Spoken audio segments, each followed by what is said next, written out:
这个漂亮的女人是个囚犯，她是日本2战后第一个被处于死刑的女人。故事要从几年前说起。这个女人名叫加代，加代原本有一个幸福的家庭，她是典型的家庭妇女，每日操持家务，以织布为生。她的丈夫在结婚当天便入伍当兵，不久后在战场中受伤，失去了双腿，所以现在的加代只能守活寡了。受伤后的丈夫脾气变得越来越暴躁，她开始怀疑加代行为不检点，时常扒开加代的裤子检查一番。这一幕碰巧被年轻的警察桥本偷窥到，看到美丽的加代，桥本的内心开始蠢蠢欲动。本是想上门问候，结果桥本按耐不住内心的狂热，于是在半推半就之下占有了加代。之后两人更是背着丈夫频频约会。世上没有不透风的墙。一次两人在稻草丛里暗送秋波，不巧被加代的丈夫撞个正着。一怒之下，丈夫不仅去警局举报桥本，回到家变本加厉的暴打虐待加代。看到这种情况，桥本暗示加代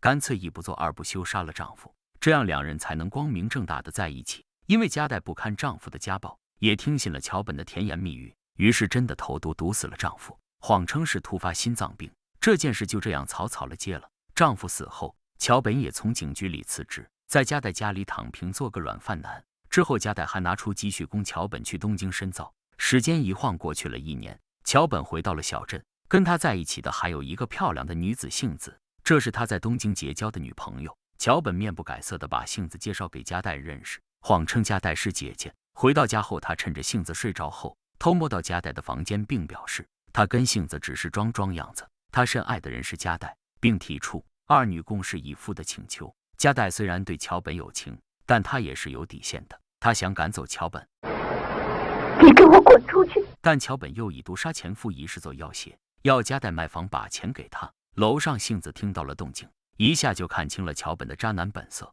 杏子不像加代那般软弱，就把桥本甩了。但是她现在背井离乡，无依无靠，于是与同病相怜的加代互认姐妹。加代卖掉房子，拿着剩余的钱离开了这个伤心的小镇，找了新地方重新开始生活。加代开了一家手工店，杏子则去当艺妓，日子很苦，但两人过得也很开心。闲暇时还一起泡温泉。这2个性感美女正在泡温泉，温泉外坐着一个男人，男人名叫阿宝。原来加代看阿宝孤苦无依，曾送他一副手套，从此阿宝就成了加代的保镖。加代和杏子在这边泡温泉，阿宝就在附近守着保护着，不让其他人靠近。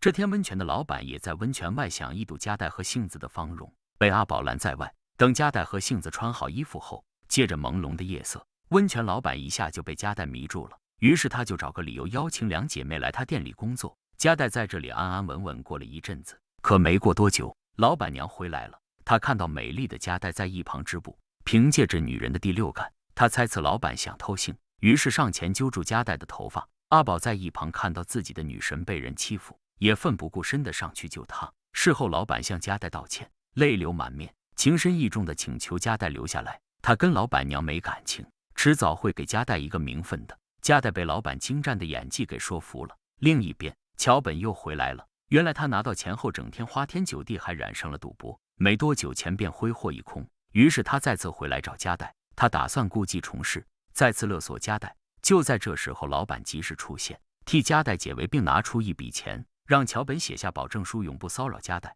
桥本同意了。经过这事后，杏子也觉得老板是个靠得住的人，但加代还是不愿当第三者。于是老板找到了阿宝，唆使他去杀妻。胆小的阿宝是犹豫的，但当他问加代是不是成老板娘后会更幸福，加代没有回答。阿宝似乎懂了。隔天小镇就传出了噩耗，老板娘在回家的路上跳桥自杀。原来阿宝为了加代的幸福，最后同意帮老板杀妻。虽然加代怀疑这是跟阿宝有关，可阿宝守口如瓶，死不承认。没多久，加代真的嫁给了老板，加代也过了一段幸福日子。期间，加代想把毒杀前夫一事跟老板坦白，但老板不想知道，也不计前嫌。很快，桥本也听到了加代当上富太太。穷途末路的桥本又想要挟加代，他找到杏子，并将加代杀害前夫的事情抖落出来。但杏子更相信加代，杏子不想桥本再打扰加代的幸福，又想到了一个坏主意。两人在车上，杏子想将桥本推下车，制造自杀的假象。但不幸的是，杏子最终没敌过桥本，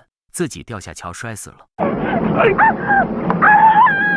加代听到杏子的死讯，猜到这是跟桥本有关，就执意要去找他替杏子报仇。但老板不同意，因为杏子的死与老板娘的死很相似，如果彻查杏子的事故，那老板娘的事情也会被翻出来，倒是自己怎么都洗不清了。但加代与杏子姐妹情深，怎么可能就这样放任不管？于是老板将加代囚禁起来。原来他并非真心实意的爱加代，一直以来他只把加代当成自己的金丝雀。而阿宝呢，自从知道加代有报仇的念头后，他就一直守在加代的家门口。老板看到阿宝如此忠心固执，就说要给阿宝一个奖励，允许他抱一下加代。但事实上，老板只是想找借口诬陷阿宝，然后杀他灭口，掩盖杀妻一事。加代看到后，为了救阿宝，就鼓起勇气杀掉老板。老板被杀后，阿宝背着加代逃跑。看着温柔的阿宝，加代才知道谁才是真正对他好的人。可是现在为时已晚了，两人在车站就被警察围捕了。老王看着售票窗口的2张车票，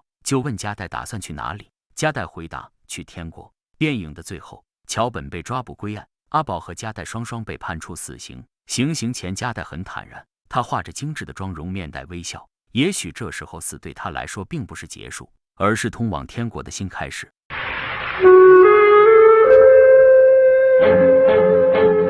以上就是天国车站的故事内容。电影改编自这轰动日本的真实事件。影片通过4个男人和3个女人的悲剧故事，道尽了人世间男人们的丑陋嘴脸和女人们的坎坷艰难。